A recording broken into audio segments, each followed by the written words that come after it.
եւ ցավոք սրտի ինդիմությունը լքեց հերթական անգամ դահլիճը եւ չի մասնակցում վերջին քննարկմանը, միջև վերջ քննարկմանը, այդ թվում վարչապետի եզրափակիչ ելույթին, բայց ես չեմ կարող չդիմել ընդդիմությանը, թեկուզ եւ նայելով աթոռներին, որովհետեւ դուք իհարկե թեպետ այստեղ չեք, բայց մեր մտքերում եք, միշտ մեր մտքերում միշտ կլինեք եւ ես իհարկե չեմ կարող չանդրադառնալ ձեզ եւ առաջինը պիտի անդրադառնամ պարոն Օհանյանին։ Սերյան Օհանյանը իմ երեկվա ելույթը սխալ էր հասկացել, երևի կամ չէր լսել կամ իրեն պատմել էին եւ սխալ էին պատմել եւ դիմելով ինձ ասեց պարոն Կոնջորյան,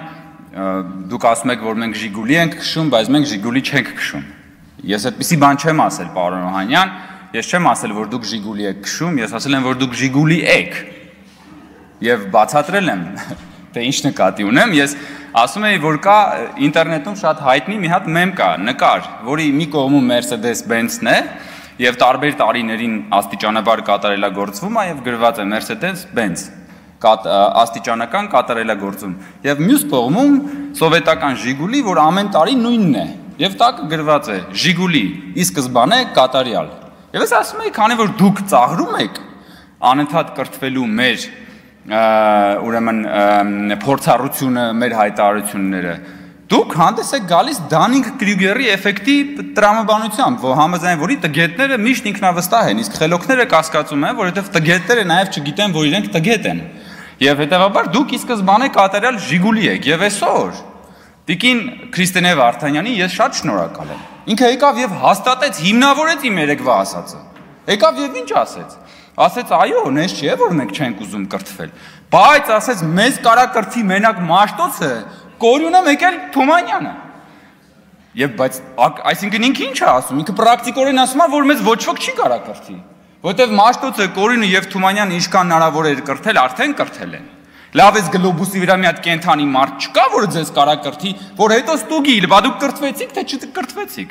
Այսինքն ինքը այնպիսի անպարտելի մի հատ նշաձող է սահմանում, որևէ մեկը չի կարա ստուգի իր կրթի, follow-up չի կարա անի, չի կարա իմանա վերջը այս աշակերտը ինչ որ բան սովորեց, թե չսովորեց։ Դրա համար ինքը ի սկզբանե կատարյալ է արդեն, ինքը սովորելու տեղ չկա, դինոզավր, քաղաքական դինոզավր, որ ասում ենք նեղանում են, եւ ես էլի եմ ասում, այո, ընդդիմությունը ոչ թե Ժիգուլի է քշում, այլ լավ կլեր, որ գոնե Ժիգուլի քշած լինեիք։ Ընդդիմությունը Ժիգուլի է։ Եվ ընդդիմությունը այս գիտելիքի կրթության մասին իրենց այս ծաղրուց անակով եւ իրենց այս պահվածքով ապացուցում է, որ ընդդիմադիր դաշտը հասել է իր ինտելեկտուալ կլիմաքսին, որից այն կողմ այլևս զարգանալու ոչ մի տեղ չկա, կամ պիտի ներքև իջնես, կամ պիտի տեղում մնաս, վերջ։ Սա է։ Հիմա ուզում եք սրա հետ պայքարեք, հաջորդ անգամ երբ որ կծաղրեք, գիտելիքը, տգիտության մասին խոսել եւ այլն, հիշեք այս ամեն ինչ հարգելի գործընկերներ։ Եվ սա շատ կարեւոր է, ես երեք էլ ասեցի, շնորհակալություն պարոն Մինասյանը եկա։ Վերջին մոհիկանն եք, պարոն, կամ նախավերջին։ Համեցեք, նստեք, պարոն Մինասյան։ Իդեպ Զապարոժեցի մասով բանը ասում էր պարոն Օհանյանը ասում էր Զապարոժից, ես ինչքան գիտեմ Ռոբերտ Քոչանյանն է դեղին Զապարոժեցով եկել ժամանակին Հայաստան։ Եթե չեմ ստե Զապարոժեցների մասով, ես խնդրում եմ մի հատ ավելի ճշգրտումներ արեք։ Սա ձեր գիտելիքի եւ ես էլ եմ ասում, Հայաստանում փոխվել է այդ թվում են, որ իշխանությունը ունի ինքնահայեցման ունակություն, ինքը կարա կանգնի եւ ասի՝ «Մի րոպե, ես ինչն եմ սխալ անում։ Ես որտեղ կրթվելու պակաս ունեմ»։ Որովհետեւ եթե դու ունես այդ ինքնահայեցման հնարավորությունը, դա նշանակում է դու անընդհատ կարող ես գնալ աստիճանական կատարելագործման։ Հաջորդը, որի մասին ես կուզեի խոսել, դա իրական Հայաստանի եւ պատմական Հայաստանի բանավեճն էր հենց այս մեր քննարկումների կոնտեքստում։ Եվ ես ուզում եմ ասել հետեւյալը, հարգելի գործընկերներ, այնպես չի, որ իրական Հայաստանը ձեր կառավարման ժամանակներում չի եղել։ Եղել է։ Ուղղակի դուք իրական Հայաստանը լցրել եք ձեր գրպանները, պատմական Հայաստանը վաճառել եք հայ ժողովրդի վրա։ Եվ ես ուզում եմ սա բացատրել մի շատ պարզ օրինակով, որի մասին շատ ենք խոսում եւ հատկապես դուք եք այդ հակադրությունը ստեղծում։ Դա Արարատի եւ Արագածի, այսպես կոչված խոսույթի մասին է։ Ինչեք դուք Քրիստինե Վարդանյանը 2 օր առաջ էլի Արարատի նկարը բերել էր այստեղ եւ մեզ մեղադրում էր, որ մենք հրաժարվում ենք Արարատից եւ այլն եւ այլն։ Որն է ի վերջո խնդրեմը ձեր Արագած Սարի հետ։ Որովհետև դուք չեք կարա Արագածը մոնետիզացնել։ Չեք կարա դուք Արագած Սարը մոնետիզացնել։ Դուք չեք կարա Արագածից փող քաշել։ Բայց Արարատ Սարը դուք մոնետիզացրել եք։ Դուք այդ Արարատ սարը, դուք այդ Արարատ սարի գաղափարը, կորուսյալ հայրենիքի գաղափարը տարել եք Սփյուռք, ցեղասպանության զոհերի ժառանգների մոտ եւ փող եք հավաքել։ Այդ կորուսյալ հայրենիքը վերադարձնելու երազանքով, որովհետեւ շատ լավ գիտեք, որ այդ մարդիկ էմոցիոնալ կապ ունեն Արարատի հետ, բայց դուք չեք կարողանալու այդ նույն մարդկանց Արագած սարը տանել վաճառել կորուսյալ հայրենիքի բանով, երազանքով, ու չեք կարողանալու Արագած սարից փող քամել։ Նույնիսկ ժամանակին Հայաստանում շատ հայտնի տների գովազդը այդ մասին էր, որ գնեք բնակարան Երևանում եւ ձեր պատուհանից կբացվի տեսարան դեպի Արարատ լեռը։ Չէր ասում Արագած լեռը, որովհետեւ Արարատ լեռով էին մարդիկ ուզում փող աշխատեին, ոչ թե Արագած լեռով։ Ու դրա համար ձեր համար կորուսյալ հայրենիքն է լավը, ոչ թե իրականը, այն որ կա։ Որտեւ Արագածի շուրջ դուք կարա գնաք օբյեկտներ սարքեք, բաներ անեք, աճուրներով հողերը վերցնեք եւ այլն, դա իրական է, բայց դուք դա լցնում եք ձեր գրպանները։ Իսկ պատմական Հայաստանը վաճառում եք հայ ժողովրդի վրա։ Դրա համար էլ ձեզ 004 շրջաբերականում ասում է, որ պետք չի որ մենք ունենանք սահմանազատված սահման։ Խի պետք չի, որովհետեւ դաշնակցությունը միշտ ինչ արել, գնացել է գյուղեգյուղ բոլոր տեղերից, Սփյուռքում, քաղաքներում մարդկանցից փողը հավաքել Հայաստանը ազատագրելու համար։ Այսինքն պիտի Հայաստանը չունենա անկախություն, որպեսզի ազատագրելու կարիք լինի, որպեսզի փող հավաքելու կարիք լինի, որովհետեւ երբ որ Հայաստանը անկախ է, Սփյուռքից ինչի համար փող հավաքես, պետքա հարկ հավաքես։ Բայց այդ հարկը իրանք արդեն գիտեն ուր են տանելու, այդ իրական Հայաստանը իրանց գրպաններում է, դրա համար է այս ամբողջ կռիվը։ Դրա համար է, եւ ես ուզում եմ մի հատ ուրիշ օրինակ էլ բերեմ։ Համահայկական հիմնադրամը բոլորս գիտենք։ Համահայկական հիմնադրամը ոչ թե փող հավաքելու, Սփյուռքից փող հանգանակելու գործիք է եղել, այլ համահայկական հիմնադրամը նախկին իշխանությունների կողմից նաեւ գաղափարախոսություն է եղել։ Գաղափարախոսություն, որ արմատացել է մեր ժողովրդի մեջ։ Բայց եւ իհարկե շնորհակալ ենք համահայկական հիմնադրամի բոլոր հանգանակողներին, բայց իրականում համահայկական հիմնադրամը 30 տարվա ընթացքում $500 միլիոն փող է հանգանակել, 500 միլիոնի։ Մենք ասում ենք,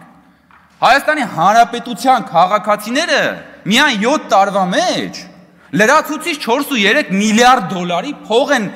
մուտք արել պետական բյուջե, հասկանում եք։ Եվ մենք ասում ենք, սա է իրական Հայաստանի գաղափարախոսությունը։ Եվ մեզ ասում են, չէ, 4.3 միլիարդ դոլար, ես ինչ եք ասում, բան, դուք իրականում ես ինչ իրական բաներից եք խոսում, ինչ հարկահավաքություն, ինչ հարկեր։ Այ պիտի խոսենք կորուսյալ հայրենիքի մասին, պիտի խոսենք Արարատի մասին, պիտի խոսենք Արևմտյան Հայաստանի մասին։ Տիկին Գրիգորյանն էլ էլի խոսում էր կորուսյալ բաների մասին, ասում է, իսկ դուք ստեղ Range Rover-ից եք խոսում։ Բայց այդ Range Rover-ները ձեր գրպաններում են եղել, դրա համար էլ կորուսյալները ավելի են շատացել ամեն անգամ։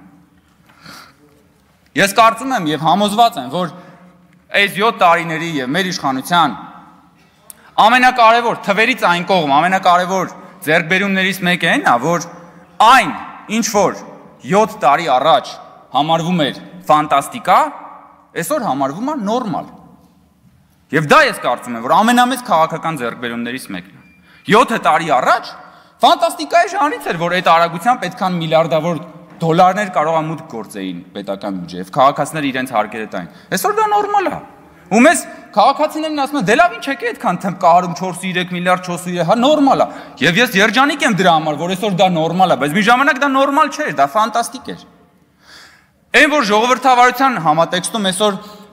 կարող է կառավարող թիմը տարբեր քաղաքներում ժողովրդավարական ընտրություններում հաղթի եւ կարող է որոշ քաղաքներում էլ պարտվի, ժամանակին դա ֆանտաստիկա էր։ Ֆանտաստիկա էր, այսօր դա նորմալ է, էլի մեզ ասում են ինչ եք մեր վրա վաճառում այդ բանը, հա նորմալ է, այո նորմալ է, որովհետև ժողովրդավարությունը ժամանակին ֆանտաստիկայի ժանր էր, հիմա դա նորմալ է։ Այն որ այսօր դատական իշխանությունը կարող է կայացնի որոշումներ, որոնք որ այդ թվում շատ տհաճ են կառավարող մեծամասնության համար, ժամանակին դա ֆանտաստիկա էր, այսօր դա նորից նորմալ է, բայց դա հարգելի գործընկերներ, դա ճանապարհը, որը մենք անցել ենք, դա այս կառավարության եւ այս քաղաքական մեծամասնության քաղաքական հավատամքի արդյունքն է։ Եվ ուզում եմ ասել, որ այն ինչը որ այսօր նորմալ է, երաշխավորված չի, որ միշտ նորմալ է լինելու։ Ոչ մի բան, որ ինչ որ մի պահի նորմալ է, երաշխավորված չի, որ մի օր նորմալ է լինելու։ Որտեւ ամբողջ աշխարհում ժողովրդավարությունն էլ, տնտեսությունն էլ, բարեկեցությունն էլ երաշխավորված չի։ Եվ ես ուզում եմ օրինակը բերել մարդու պարզ ամենապարզ մարդու առողջության վրա, հա, պատկերացրեք մեկի մեջքը ցավում է, անընդհատ ցավում է, չի կարող ոչ նորմալ քայլի, ոչ նորմալ նստի, ոչ նորմալ պարկի, ոչ մի բան չի կարող անի։ Հետո գնում է երկարատև բուժումներ է ստանում ու սկսում է մեջ կուղիղ կանգնել, քայլել, ցածկոտել եւ այդ պահը, այդ վատից լավի անցումը, այդ ամենամոտ պահը ինքը զգում է իր մեջքը։ Մարդը, իր ֆիզիկան, իր մարմինը զգում է։ Եվ դա շատ լավ է, որովհետեւ տարբերությունն ակնհայտ է։ Եվ այդպես 1 օր, 2 օր, 1 ամիս, 1 տարի, 2 տարի ու մարդը դադարում է զգա, որ իր մեջքը նորմալ է, որովհետեւ տենց էլ պիտի լինի։ Որտեւ որ քո մի տեղը չի ցավում, դու չես մտածում, եթե փայծախը չի ցավում, դու առավոտյան չես արտանում ասում, ինչ լավ է, որ այսօր փայծախը չի ցավում։ Բայց դա չի նշանակում, որ մի օր մեջքը չի ցավալու, որ մի օր էլի չես կռանալու։ Դրա համար նրանք, ովքեր որ ասում են, հա դե նորմալ է, էլի, եկեք դրա մասին չխոսանք, չէ, դրա մասին պիտի խոսանք, որ դա մնա նորմալ։ Որովհետև այն ինչ որ նորմալ է, դա երաշխավորված չի, որովհետև այս նաև հատվածում նստած մեր հարգելի գործընկերները ամեն ինչ անում են, որպեսզի Հայաստանը հետ մղեն, հետ տանեն նույն պատմական շրջափուլի մեջ եւ ամեն ինչ անում են, որպեսզի տորպետահարեն խաղաղության գործընթացը եւ վերջում ամփոփելով ես ուզում եմ նաև արձագանքել, երբ որ պարոն Օհանյան դուք ասում եք, որ